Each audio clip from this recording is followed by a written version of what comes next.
On my $1 million journey, I sold my car, which was almost 2 years ago. I still don't have a car. And I'm a multimillionaire. I still don't have a car. I almost bought a $300,000 G-Wagon because of the stuff I saw on the internet. And I sat with myself. I said, do I really even want this G-Wagon? I'm never in town. Soon as I drive off the lot, it depreciates. It's gonna be in my garage. I don't own any land because I stay in an apartment. Come on, babe. Why am I buying a G-Wagon?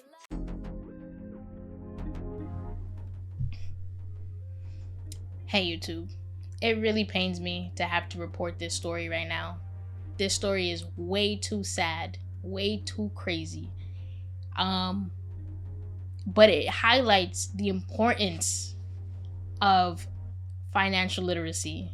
I cannot stress it enough how important it is to teach people starting from a young age what money is, how it works, and how you can use it as a tool for the long term, and the situations that you can find yourself in if you don't learn the lessons, right?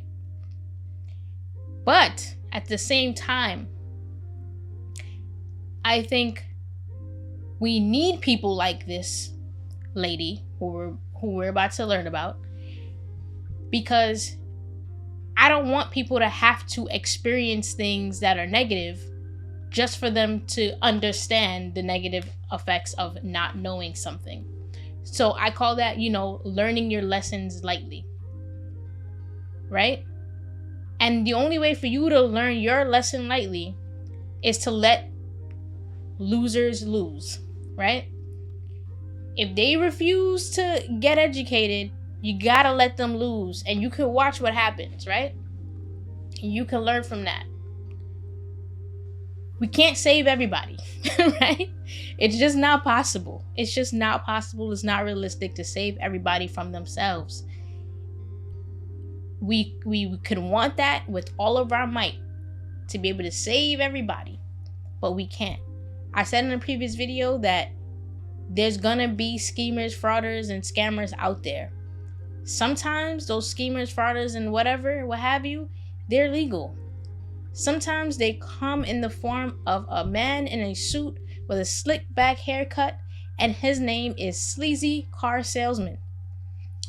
He doesn't care about your future. He doesn't care about your finances. He cares about getting the car on his lot, off his lot, for as high a price as possible. So he does this day in and day out to make a living. You buy a car every so often, maybe every 5 years. I think 5 years is too often. Maybe 10 years. Sometimes people make it as far as 15 years. You do not buy a car often, so you don't know everything that goes into buying a car. So it's up to you to either go to someone that's experienced, bring someone experienced with you, or research as much as you possibly can before you get your foot on the dealership's lot. Don't go there unless you know what's going on. We know you want a car, right? And they're gonna give you a car. It's their job. But it's your job to make sure that you don't end up in financial distress after leaving the car lot. So I bring you to this story. So, woman goes viral for buying a 1998 Ford Escort for $289 a month for the next 84 months. Y'all don't know how much this stresses me out, okay? This, to me, is the definition of complete insanity, right? It's complete insanity. And I know some people say, oh, you're a young lady, because people have told me as well, you're a young lady, you gotta, if you're going to do anything with a car, you gotta bring a man and he'll help you with the deal, blah blah blah. He's not very helpful if he doesn't know anything about finances, because it's not just about the car working Dealerships have to sell you a working car, legally speaking. So that's not really the biggest worry these days. The biggest worry is in the finance office after you've settled on a car that you want to buy, and you kind of settle on the price that you want to pay for the car.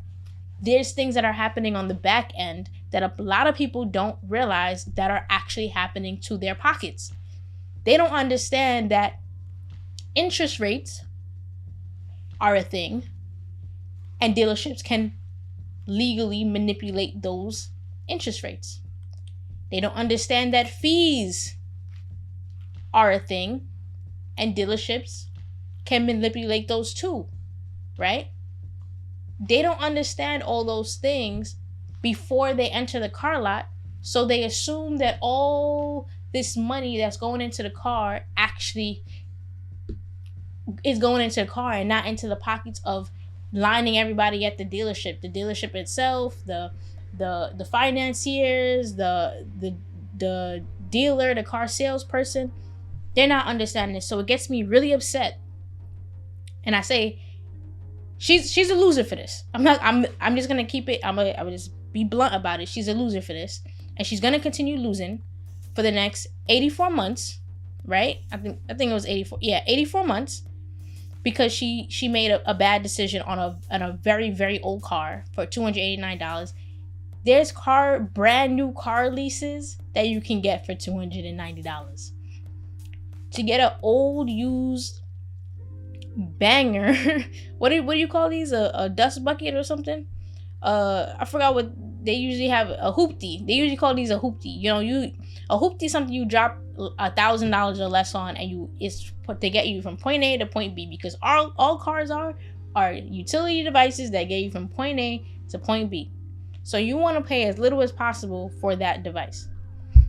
During tax season, people are often using their returns to buy outrageous things because they're crazy. Normally, people will buy an older model of luxury car, which they usually end up taking a loss on. Other times, people price themselves out by buying a new car that is out of their normal budget. However, there is a woman who has gone viral from Facebook for buying a 1998 Ford Escort under a horrible deal. Not only is she paying over $200 for the car, she is paying on it for the next 7 years. So the reason they set it up like that is because some people go out and they get a luxury car, they get a really, really nice car. If you want to build wealth or like try to save money, in a sense, is you go for a used older car for first, and you drive that until they can't drive no more. And that's usually a good financial decision to go that route. But if you go that route, but then still detour into a horrible financial decision, a horrible deal, as we would call it, then you're basically doing the same thing as someone that bought a luxury car, but you don't even get the nice leather, the heated seats, the aerodynamics, the censored windshield wipers. You don't get any of the thrills, but you get all the frills. Tragic!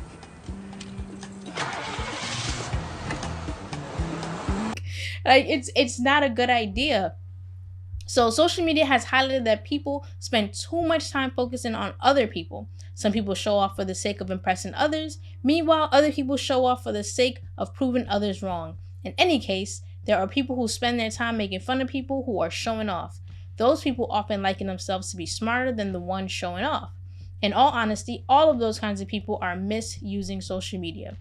I can admit I fall kind of in one of those categories of I do find it silly when people show off their brand new Mercedes-Benz and things like that, but they live in a regular apartment.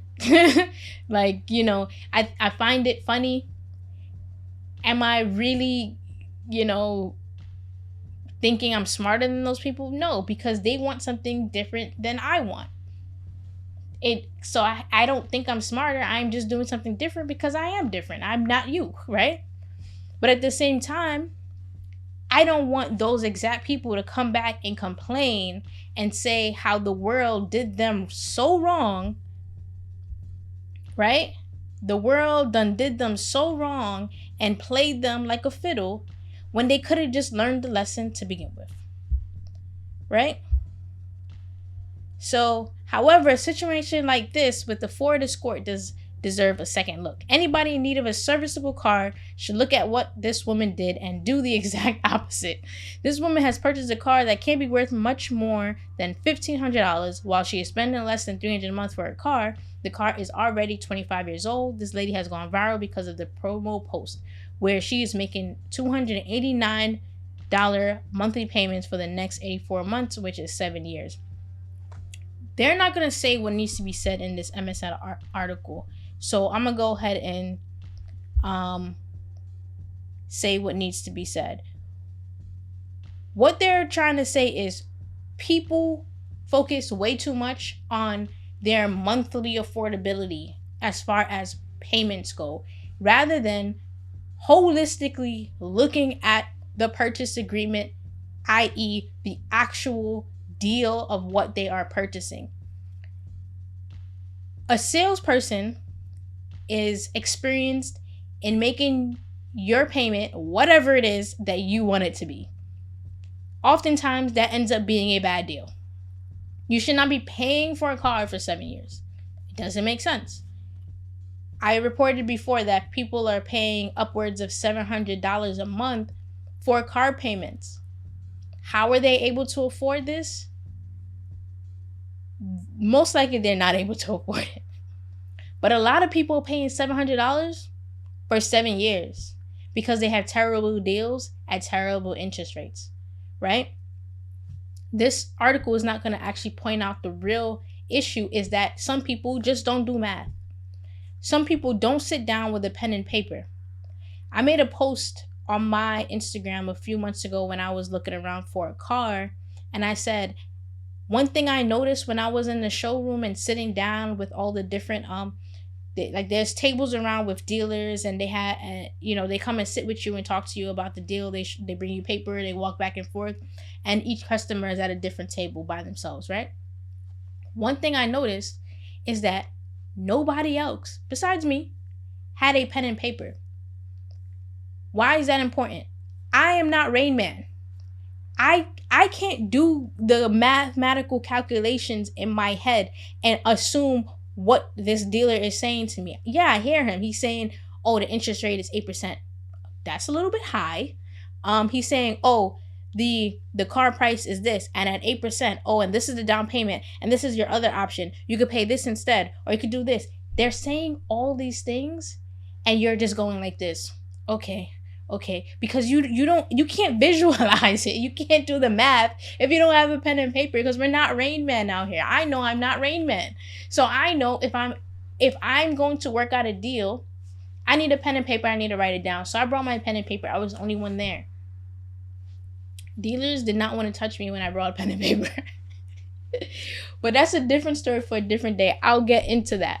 But the point I'm trying to make is, if you don't know what you're walking into, you don't understand the interest rates, you don't understand how that plays into things, if you don't understand that all these little fees that dealers try to put on you are fake fees and you actually don't need to pay any of them, then you're not going to get a good deal. You're gonna put yourself in a financial situation, and overall you're gonna overpay in general. So if we're talking about the total of, I'm gonna do the math, $289 times 84 is $24,276 for a car from 1998.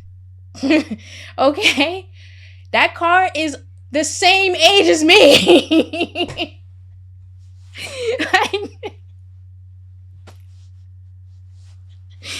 I shouldn't laugh, but this is just ridiculous.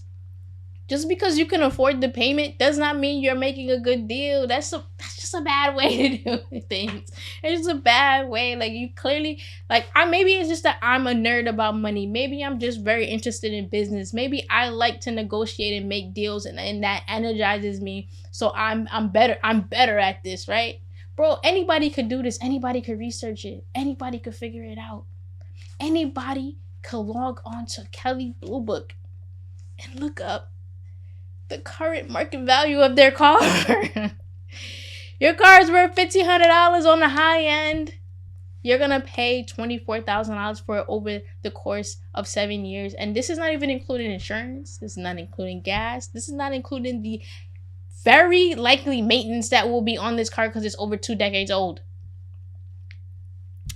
This is not including if this car, you end up in any type of accident.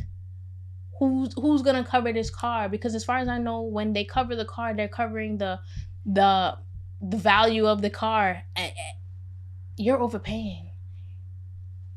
I don't know how. I'm pretty sure this interest is probably through the roof. I've seen people report they have car interest of 22%. That's insane. We have to learn finances and stay away from deals like this, because listen, the people that are giving you these deals, they don't care about you, and they're not going to stop giving out those deals as long as you're taking them. If you're in a car lot and it's the price is cutting too much into your actual budget, because you know, around here, junk capitalists, people that are here, we have budgets. You just walk away. You don't need the car. Most places have public transportation. Take public transportation until you find a good deal. The same goes for buying houses. Don't just walk into a deal because you, oh my God, I just really need it. You really don't. Just walk away from the deal. If it's not good enough for your pockets, if you're not actually making, you know, if it doesn't make sense, don't make the deal. It's a very sad situation for her. But again, like I said, let losers lose, learn lessons lightly, okay? That's it for now, y'all. I'll see you guys next time. Peace.